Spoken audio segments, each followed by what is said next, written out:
Tribe. My name is Meiline and I have been in the fashion industry for many years. I also had my own sustainable fashion brand named Dragonfly. Now I also enjoy sharing information about the fashion world, its history, trends, and ways of starting your own fashion brand. I apologize if you can hear the noise of the rain, but it just started raining, but we're gonna get through this. In this series, I will be focusing on denim, which was actually my specialization for many years. So if you're first starting up in the world of denim, there are many bits to making that pair of jeans achieve that desired look.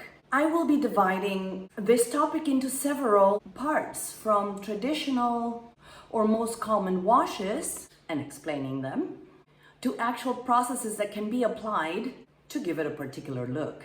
And also about the fabric itself, because it's important to know how the fabric's content and weight will react to either a wash and or the process. Before we get started, please don't forget to like, subscribe, and share with anyone who you think might find this useful. Let's get started. Part 1, denim washes. Now I'm just gonna touch on a few basic ones. There are probably a few more, so feel free to share any others down in the comment below, okay? I'd be happy to hear about any other washes that you've experienced doing or using. So I'm sure most of you have heard of stonewash. Stonewashing is a very classic technique that involves washing denim with pumice stones in order to produce a distressed and faded look. These stones are loaded into the washing machine along with the fabric to abrade it during the wash cycle. As you can imagine, stones rub against the fabric, creating sort of like a worn-in look and feel. It helps soften and fade the denim by removing the indigo dye as well. So stonewash jeans have sort of a slight vintage vibe. This wash gained popularity in the 1980s and quickly became a symbol of the casual, laid-back fashion of the time. However, it does have a huge environmental impact. The grit from the pumice stones can get into the pockets of garments and has to be physically removed. This requires the denim to be washed several times in order to get rid of the dust and leftover bits, the disposal of which creates a large amount of waste. It can take more than 70 liters of water to remove the pumice residue out of one load of denim. Okay, on to number 2. We've got enzyme wash. Enzyme wash is a great method to give a faded look to the garment without damaging it. In fact, it is said to be the most environmentally friendly of all jean washes.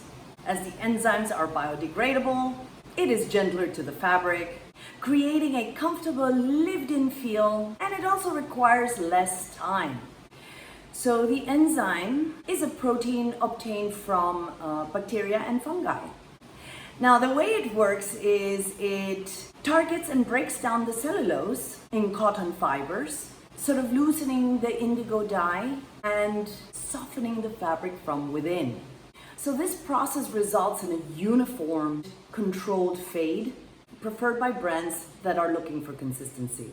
There are 3 common enzymes available for washing denim, but it's usually the manufacturer who decides which to use depending on what the wash requirement is.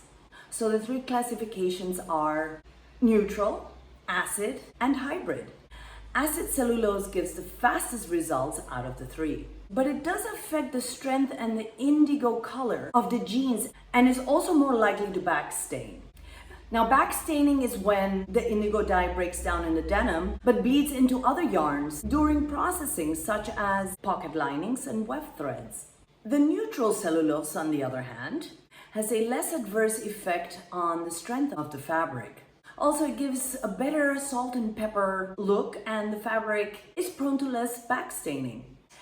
And on to the third, hybrid enzymes are a combination of acid and neutral enzymes and are known for better results in a faster time frame. It is crucial to follow the specification of the wash cycle, like the pH value, temperature, and duration. Any of the 3 parameters going wrong can produce inaccurate results. Now, the last step is to do a cleanup process to kill and deactivate all of the enzymes. And this is achieved by increasing the temperature, upsetting the pH value and such. Enzyme wash denim became most popular in the early 2000s, when the eco-friendly clothing movement was well underway. Okay, next one is acid wash. Acid wash jeans were popularized also in the 80s, and they've made a comeback during the last decade.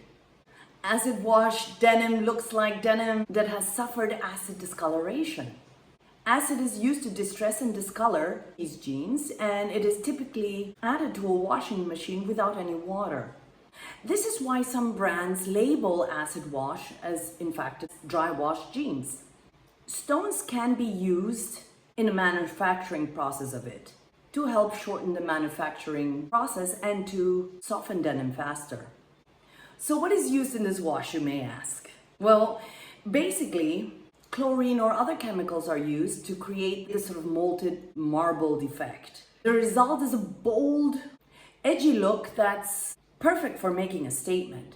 Acid wash, denim jackets and jeans were huge in the 80s and the 90s. However, as I mentioned earlier, they periodically come back since it gives a super cool look.